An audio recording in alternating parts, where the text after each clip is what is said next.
તો મિત્રો આજે આપણે બદામ ખાવાની બહુ મજા આવી. તમે પણ આ બદામ ખાધી છે તો કમેન્ટ કરો. તો જય માતાજી મિત્રો, કેમ છો બધા મજામાં? તો સ્વાગત છે તમારું મારા નવા વ્લોગમાં. તો મિત્રો આજે આપણે સવારના પોરમાં નીકળી ગયા હતા ટ્રેક્ટર અને ટ્રોલી લઈને જવાનું છે આપણે બર્તન ભરવા. કારણ કે જો અત્યારે ટાઈટ બહુ પડે છે શિયાળામાં, એટલે તાપ પાતો જશે, એટલે ચૂલા પાસે બેસીને તાપવા માટે બર્તન પણ જોઈએ. તો હું અને મારો ભાઈ ટ્રેક્ટર લઈને નીકળી ગયા બર્તન ભરવા. ચાલો તમને બતાવું. તો ફાઇનલી મિત્રો આપણે બર્તન ભરીને આવતા રહે, તમે જોઈ શકો છો વિડીયોમાં. હવે શિયાળામાં બર્તનનો ઉપયોગ આપણે તાપવા માટે કરશું અને રાંધવા માટે પણ કરશું. તો ફાઇનલી મિત્રો આપણે બર્તન ઘરે ખાલી કરીને પાછા આપણે જાવી ટ્રેક્ટર અને ટ્રોલી. તમે જો મારા ભાઈ છે ને ટ્રેક્ટર ચલાવશે, હું પાસે ટ્રોલીમાં ઊભો છું.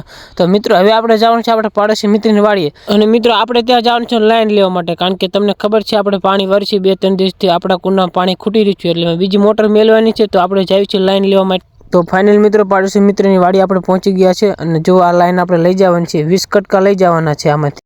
તો મિત્રો આપણે તો અહીંયા લાઈન લેવા માટે આવ્યા હતા, પણ તમે બદામનું ઝાડ જો, અહીંયા બદામનું ઝાડ આપણે જોઈ લીધું છે, એટલે હવે આપણે બદામ ખાવાનું છે. બદામનું ઝાડ જોયું એટલે બદામ તો ખાવી જ પડે, એટલે એમાં તો હાલે ને.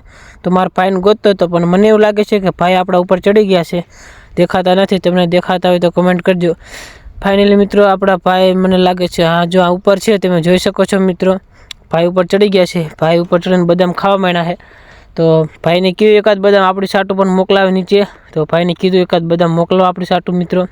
તો જો ભાઈ ઊભા ઉપર બદામ ખાય છે, અને કીધું છે આપણે સાટું બદામ તોડે અને નીચે મોકલે.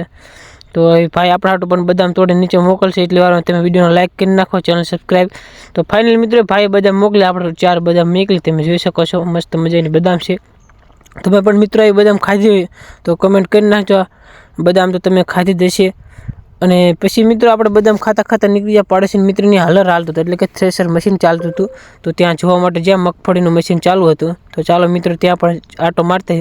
અને તમે આવી બદામ ખાધી હોય તો કમેન્ટ કરી નાખજો. હું તો બદામ ખાવ છું, જોયો મસ્ત મીઠી બદામ છે. તો મિત્રો પાડોશી મિત્રની વાડીએ પોગતા જ આપણે ચડી ગયા ટ્રેક્ટરમાંથી. તો જો ભાઈ આપ ચીપ્યો છે, આ મગફળીનો ઓઘો ઉપાડ્યો અને ભાઈ જવા દીધું ટ્રેક્ટર આગળ, તમે જોઈ શકો છો. તો મિત્રો આ મશીન ચાલતું હતું, મગફળીનું હલર મશીન. પછી મિત્રો આપણું કામ પતાવીને લાઈન ફરીને નીકળી ગયા, લાઈન લઈને આપણી વાડીએ. તો મિત્રો હવે આપણે આ લાઈન ફરીને જાવી. આ લાઈન સીધી આપણે પાથરી દેવાની છે, એક મોટર સાથે કનેક્ટ કરીને. પછી આ બધું પાણી જાય છે આપણા કુંડામાં, એટલે આપણો કુંડો આખો ભરી છે બીજી વાર. પછી આપણે પાણી વાળશું આરામથી.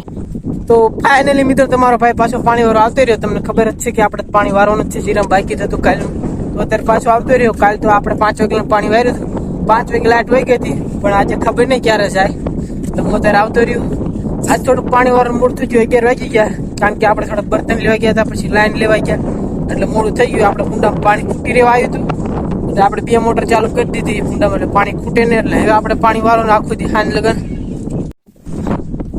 ફાઇનલી મિત્રો ક્યારનો રાહ જોવું, મોટર ચાલુ કરીને આવી. મને થયું ખેતરમાં બીજું એકાદ બ્લોક બનાવતા પાણી આવી જાય છે, પણ બન્યું એવું કે પાણી આવ્યું નથી, કારણ કે લાઇટ વહી ગઈ. મેં ઘરે ફોન કર્યો તો ખબર પડી કે લાઇટ વહી ગઈ. તમારો ભાઈ પાછો જાય ઘરે, પાછો ઘરે જાય ને લાઇટ આવે એટલે પાછું આવું. તો ફાઇનલી મિત્રો લાઇટ આવીને લગભગ અડધી કલાક થઈ ગઈ છે, પણ મેં વિડીયો નથી બનાવ્યા, અત્યારે બનાવું જો. લાઇટ આવી ગઈ છે ને આપણે આવતા રહીએ પાણી વારવા. હું તો ક્યારનો આવ્યો પાણી વારતો હતો. બોલાકણ કાલ પગો તમને ખબર હતા, અહીંયા પગી ગયો, આટલા કેરા પાઈ દીધા. બોલ પાછી પાતો આવ્યા હતા, બસ પગ્યો. આટલી સામે પગે એટલે આપણે ઘરે જવાનું ખાવા, કારણ કે લગભગ 12 વાગવા આવ્યા છે.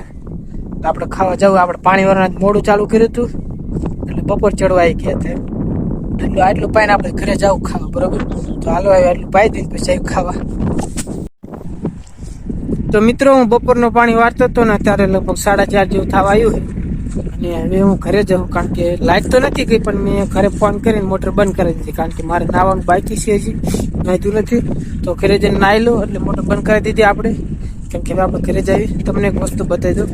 તો મિત્રો આને શું કે જરા કોમેન્ટ કરજો. 4 મહિના પહેલાં હું લાવ્યો હતો સ્પેશિયલ વ્લોગ બનાવવા માટે, પણ આનો એટલો બધો ઉપયોગ ન કરતો. વ્લોગમાં આનો ઉપયોગ મેં ક્યાંય કર્યો જ નથી, પણ શોખ હતો આપણને, એટલે વાપરવા માટે લાવ્યો હતો. કારણ કે વ્લોગ આપણે સ્ટાર્ટિંગ કર્યું, એ વ્લોગ બનાવવાનો શોખ હોય, એટલે આવું તો શરૂઆતનું સ્ટાર્ટિંગમાં લાવ્યો હતો, પણ એનો ઉપયોગ નથી કરતો. એટલું બધું હાથમાં ફોન પકડીને વ્લોગ બનાવવો. તો આને શું કહે જરા કોમેન્ટ કરજો. તો હવે આપણે મિત્રો હાલા જઈએ ઘરે. તો જોઈ લો મિત્રો, આ છે આપણો કુંડો, તમે જોઈ શકો છો. પાણી ખાલી થઈ ગયું છે. મેં સવારમાં તમને કીધું હતું કે આપણા કુંડામાં પાણી ખાલી થઈ ગયું છે, જેથી બીજી મોટર મેળવાની, એટલે આપણો કુંડો આખો ભરેલો છે. તો મિત્રો અત્યારે પાણી હાવ ખાલી થઈ ગયું છે પાણી, એટલે થોડુંક તો છે, હજી હાલે 2-3 કલાક, પણ થોડુંક રાખવું પડે એટલું પાણી. તો મિત્રો હવે આપણે મળશું કાલે આપણા નવા વ્લોગમાં. તો તમે આપણા વિડીયોને લાઈક કરતા જાજો અને આપણી ચેનલને સબસ્ક્રાઈબ પણ કરી નાખજો.